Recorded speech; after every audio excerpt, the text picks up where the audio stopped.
Growing up, I always knew I was the second choice.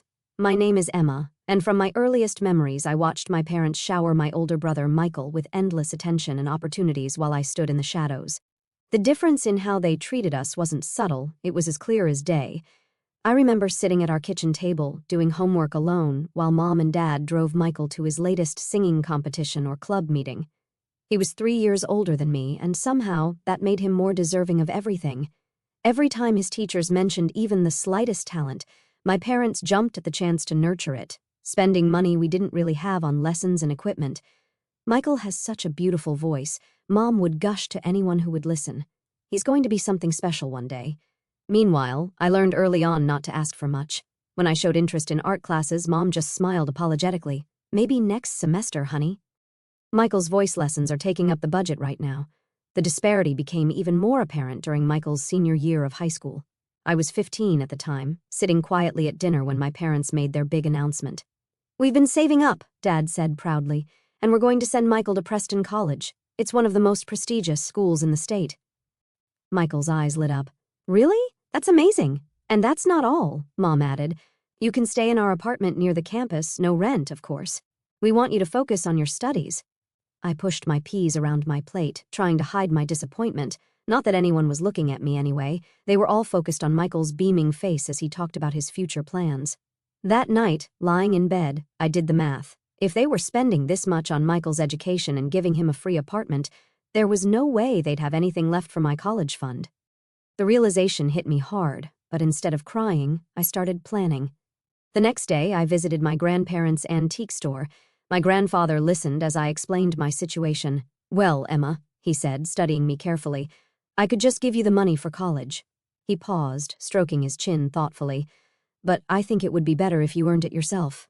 How would you like to work, here after school?" So that's how it started. While Michael packed up for his prestigious college adventure, I began working at the antique store every afternoon after school. I'd help catalog items, assist customers, and learn the business from my grandfather. My grandmother would bring me snacks and tell me stories about the vintage pieces we sold. My parents' reaction to my initiative was telling. When I told them about my job and my plans to save for college, they seemed relieved, almost grateful that I'd solved my own problem. 3 years of working at my grandparents' antique store flew by. Every afternoon spent dusting old furniture and organizing vintage jewelry had paid off. I'd saved enough money for college. When I graduated high school, there wasn't much fanfare, just a quiet dinner at home, but I didn't mind. I was proud of what I'd accomplished on my own. I enrolled in the local state college, choosing a practical business program that wouldn't drain my savings. The tuition was reasonable, and I even had some money left over. Living at home and taking the bus to campus wasn't glamorous, but it made financial sense. "Mom, Dad," I broached the subject one evening. "I've been thinking about getting a used car. It would make getting to classes easier." Dad barely looked up from his phone. "Sorry, Emma, we just don't have the money for that right now." Mom chimed in. "The bus system is perfectly fine. Lots of students use it." I bit my tongue, remembering how they'd helped Michael get his license and even contributed to his first car. But that was ancient history now. My first year of college passed quickly, and just as I was finishing my spring finals, our house erupted with excitement.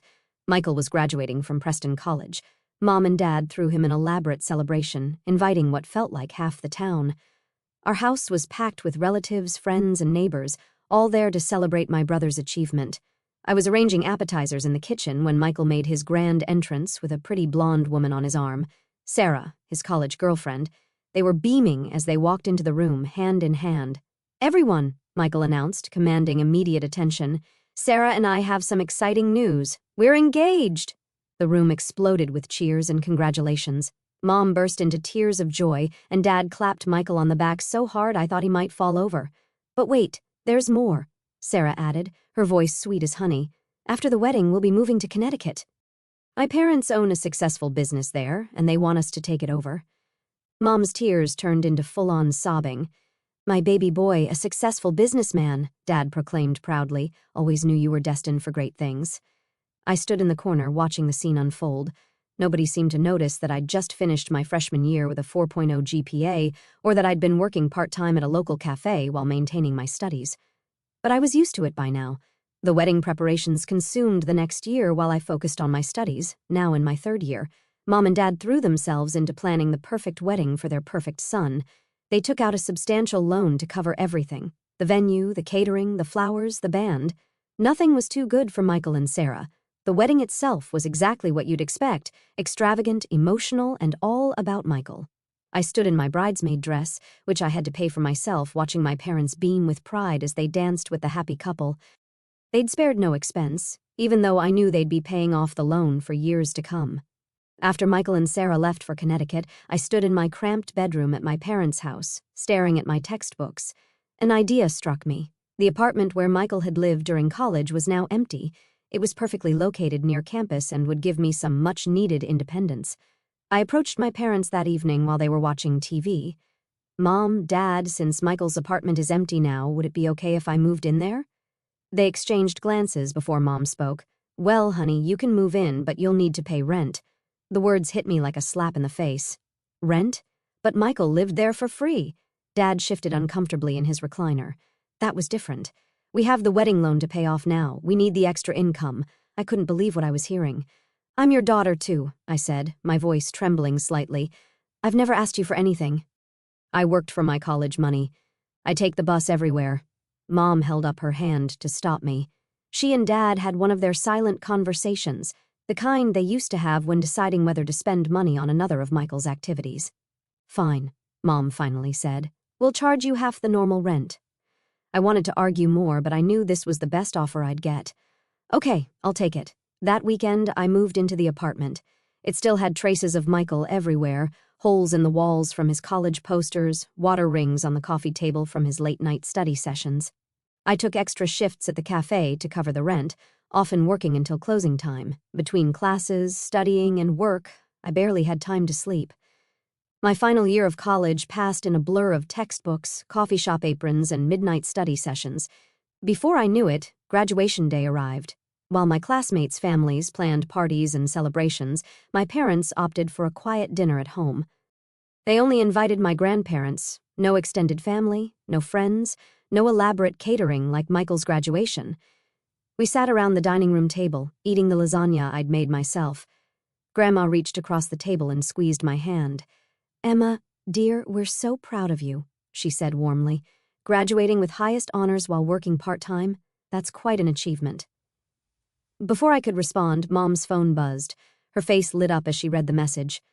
"Oh, speaking of achievements," she interrupted, "Michael just texted. The business is doing wonderfully. He says they're expanding into 2 new locations."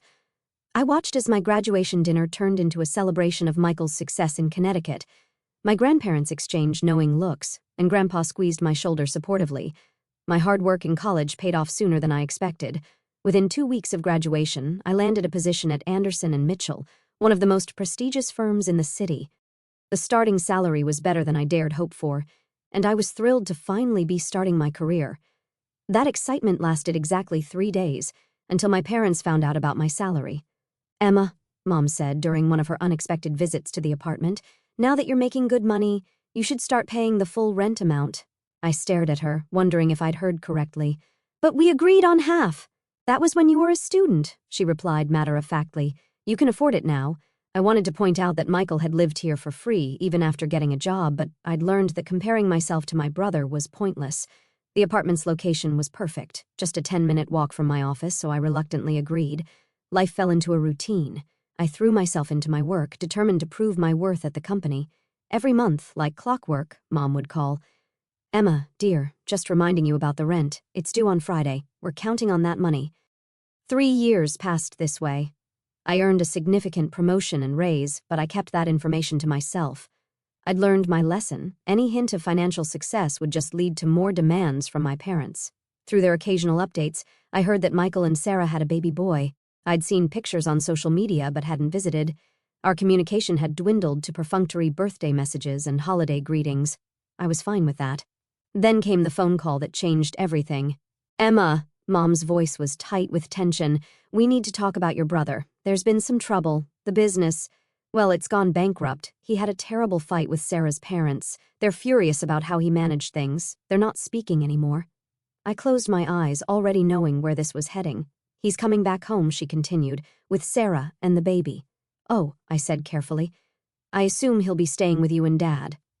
"Actually," Mom paused, That apartment you're in is quite large. He'll be staying there. The phone nearly slipped from my hand. What? Mom, this is my home. I've been living here for years. Don't be dramatic, Emma. Your brother needs help. He doesn't have any money right now, so he'll stay there for free. You can keep paying the rent. That's absurd, I protested. If he's moving in, maybe I should just find my own place. Don't you dare. Mom's voice turned sharp. We need your rent money now more than ever. Michael's going through a rough time. You wouldn't want to make things harder for him, would you? I shook my head in disbelief and hung up without another word. The moving day was worse than I'd imagined. Michael, Sarah, and their crying baby, Tommy, showed up with a mountain of luggage and baby equipment. Mom arrived to supervise the transition, which apparently meant making my life as uncomfortable as possible. Emma, clear out your room, Mom directed, hands on her hips. Michael and Sarah need it for Tommy's nursery. I stood in the doorway of my bedroom, my personal space for the past 4 years. What? Where am I supposed to sleep? The living room has a perfectly good couch, she replied, already starting to move my things. You can't be serious. I pay rent here, full rent, and you're putting me on the couch? Mom's expression hardened. Don't be selfish, Emma. Your brother has a baby. Babies need proper rooms. So I watched helplessly as my bedroom was transformed into a nursery, complete with a crib, changing table, and all the other baby paraphernalia. My belongings were unceremoniously piled in a corner of the living room, which was now my bedroom. The next few weeks were a nightmare. Michael moped around the apartment all day, alternating between complaining about his in-laws and reminiscing about his glory days as a successful businessman. Sarah spent her time either crying or arguing with Michael about whose turn it was to change Tommy's diaper. The baby seemed to sense the tension and cried constantly. I'd come home from a long day at work to find dishes piled in the sink, toys scattered everywhere, and dirty laundry spilling out of the hamper. The first few times, I tried ignoring the mess, but the dirty dishes attracted ants, and the clutter made it impossible to relax in what was now my bedroom. So I cleaned, I cooked, I did laundry, and every meal I prepared mysteriously disappeared before I could eat it. One evening, after a particularly frustrating day at work, I decided to extend an olive branch. Michael, I said, trying to keep my voice neutral, we actually have some openings at my company. I could put in a good word for you with HR. The benefits are great, and the starting salary is decent. Michael looked up from his phone, his face twisting with indignation. An entry-level position? Are you kidding me? I'm a businessman, Emma. I don't do entry-level. I need an executive position, something worthy of my experience. Your experience running a business into the ground? The words slipped out before I could stop them. Michael's face turned red. You don't know anything about what happened. That was my in-laws' fault. They set me up to fail. He stormed off to his room, my old room, leaving me standing there wondering how much longer I could live like this. 3 months into our forced cohabitation, I sat at my kitchen table, now covered in Tommy's dried baby food and Sarah's coffee rings, reviewing my bank statements. The numbers didn't lie. My expenses had nearly doubled since Michael and his family moved in. That was the final push I needed to call my parents. I rehearsed what I would say, determined to remain calm and rational. The phone conversation went about as well as expected. Mom, Dad, we need to talk about the living situation, I began. Michael and Sarah aren't contributing anything to the household expenses. They're eating all my food, using utilities I pay for, and… Emma. Mom cut me off, her voice sharp. I can't believe how selfish you're being. Your brother lost everything. His in-laws betrayed him. He has a baby to take care of. Dad's voice joined in from the background. You should be grateful you're in a position to help family. But that's just it, I pressed on. I'm not just helping. I'm carrying the entire financial burden. They don't buy groceries, they don't… Enough! Mom snapped. Your brother is going through a difficult time. This isn't forever. You need to be more understanding. That night, I opened my laptop and started searching for apartments. I bookmarked several promising options, all within walking distance of my office. Just in case, I told myself. Just in case things get worse. Things got worse exactly 2 weeks later. I was sitting on my couch, bed, trying to focus on work documents while Tommy wailed in the background and Michael and Sarah had their 4th argument of the day. The doorbell rang and my parents walked in without waiting for anyone to answer. Mom had that look on her face, the one she used to get right before announcing Michael had been enrolled in another expensive program. Dad stood behind her, avoiding eye contact. Emma, we need to discuss the rent, Mom announced. I looked up from my laptop. I paid this month's rent on time, as always, yes, but starting next month we're doubling it. The room fell silent. Even Tommy stopped crying. I stared at my mother, certain I had misheard. Double? But I'm already paying the full market rate. Mom gestured around the apartment. Well, now there are more people living here, more wear and tear on the property, more utilities being used. It's only fair that the rent reflects that. Fair? I couldn't help but laugh. How is it fair that I should pay double rent for being forced to sleep on a couch in my own living room? If anyone should pay more, it should be Michael. He's the one who— I'm not paying anything! Michael jumped up from his chair. This is ridiculous. I lost everything. And now you want me to pay rent? Of course not, sweetie, Mom soothed before turning back to me with a harder expression. Emma, you have a good job. You can afford this. Your brother needs time to get back on his feet. I looked at each of their faces, Mom's stern expectation, Dad's awkward avoidance, Michael's entitled indignation, Sarah's smug satisfaction. 3 months of built-up frustration threatened to explode, but I swallowed it down. Instead, I simply nodded. Fine, I said quietly. Double rent, starting next month. Mom's face broke into a satisfied smile. She and Dad left shortly after, clearly pleased with how smoothly their announcement had gone. They had no idea they'd just given me the push I needed to finally make my decision. Later that evening, while trying to read a book on my uncomfortable couch bed, I overheard Michael and Sarah talking in the kitchen. They were trying to whisper, but their excitement made them careless. Can you believe it? Sarah giggled. Your mom just told me they're going to give us half of Emma's rent money every month. Michael's smug reply made my blood boil. Of course they are. They understand we need help right now. Emma makes plenty of money. She can support us for a while. This is perfect, Sarah continued. We get to live here for free, and we'll even have spending money. Your sister doesn't need to know. I lay there, gripping my book so hard my knuckles turned white. All this time, I thought my parents were just being unfair. But this was a calculated scheme. They weren't just enabling Michael, they were actively planning to use me to fund his laziness. I grabbed my laptop and pulled up the apartment listings I'd bookmarked. One caught my eye, a modern one-bedroom in a quiet building, actually closer to my office than the current apartment. The rent was exactly what I'd been paying before the proposed increase. I called the number immediately, trying to keep my voice down. Hi, I'm interested in the apartment on Cedar Street. Yes, I could come see it right now if that's possible. Perfect. I'll be there in 15 minutes. The apartment was everything I hoped for, clean, quiet, and Michael-free. I signed the lease on the spot and paid the security deposit with my emergency savings. Back at the apartment, I waited until everyone was asleep before quietly packing my essential belongings into 2 large suitcases. I left my furniture. It wasn't worth the hassle, and I could buy new pieces that didn't have memories of this mess attached to them. The next morning, I wheeled my suitcases to the door while Michael sat at the kitchen table, scrolling through job listings he had no intention of applying to. Going somewhere? He asked, barely looking up. Month-long business trip, I lied smoothly. Big project in our Cincinnati office. He just grunted, already uninterested.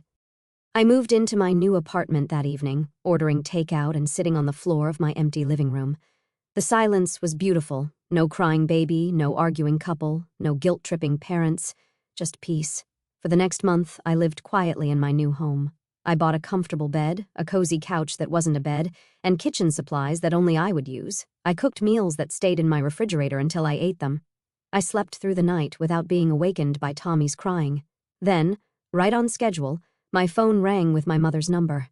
Emma, she snapped without preamble, why haven't you sent the full rent payment? We agreed on double, remember? I couldn't help but laugh. Actually, Mom, I know all about your little arrangement with Michael and Sarah. Were you planning to tell me that half my rent money was going straight into their pockets? That's none of your business. Your brother needs— No, Mom, I interrupted, still chuckling. What my brother needs is to grow up and take responsibility for once in his life. I've moved out, found my own place. The apartment is all yours and Michael's now. You what? She screeched. You can't do this. We need that rent money. Well, I'm sure Michael will step up and start paying rent now that he's had time to get back on his feet. I can't wait to see how that works out for you. There was a moment of silence on the phone after my declaration. I could almost hear the gears turning in my mother's head as reality finally sank in. Their reliable source of income was gone, and all they had left was their unemployed son who had never paid a bill in his life. Emma, sweetie. Mom's voice suddenly turned sugary sweet, a tone I recognized from childhood when she wanted something. Let's not be hasty. We can work something out.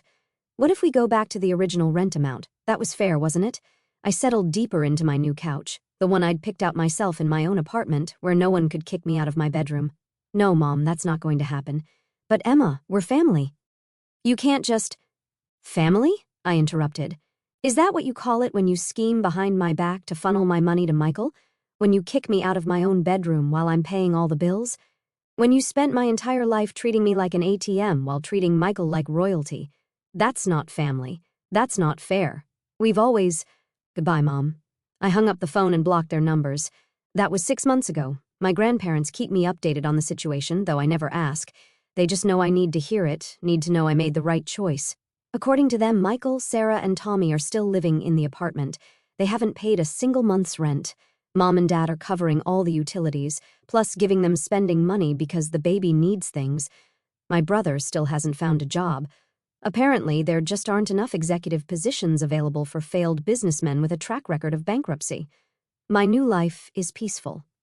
I got another promotion at work, bought myself a car, and started taking evening classes for my MBA. My apartment is always clean, my food stays in my fridge until I want to eat it, and I sleep in my own bed every night. The other day, I ran into Sarah's cousin at the grocery store. She told me they're expecting another baby. I just smiled and wished them well, knowing that somewhere across town my parents are probably already figuring out how to pay for another nursery. But that's not my problem anymore. For the first time in my life, I'm putting myself first, and it feels absolutely right. As I sit in my quiet apartment, the soft hum of the city filtering through my window, I find myself reflecting on everything that's happened. It's been 6 months since I walked away from my family's demands, 6 months since I chose myself over their endless expectations.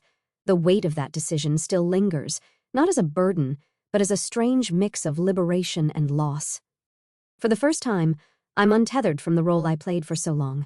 The invisible daughter, the reliable bank, the one who always stepped aside from Michael's spotlight.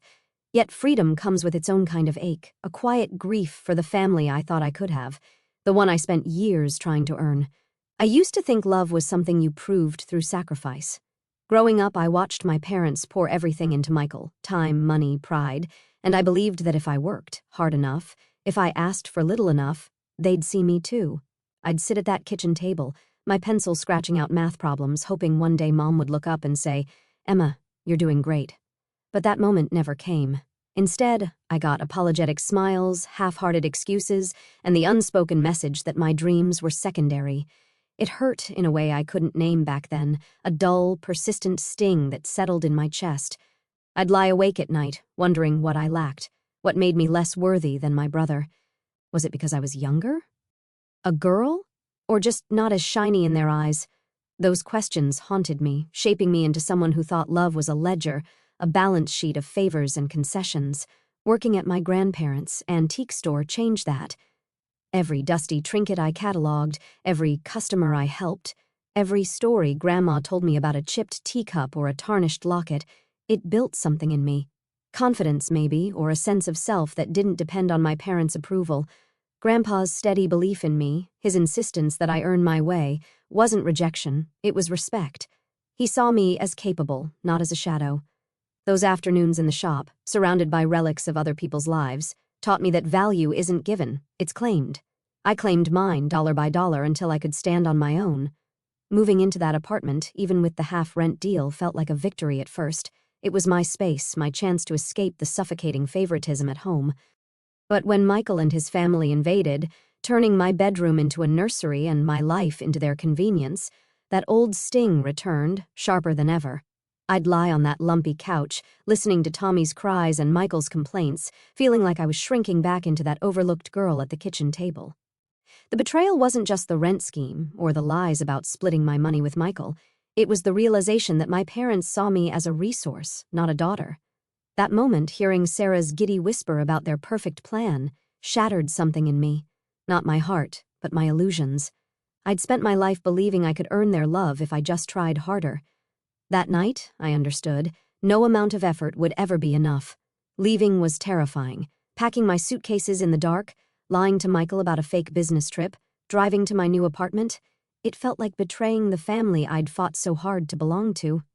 But as I unpacked my things in that clean, quiet space, I felt a spark of something new, relief. For the first time, I wasn't carrying anyone else's weight. My apartment, my bed, my life, they were mine. I could cook a meal and eat it, sleep without interruption, work without someone else's chaos spilling into my space.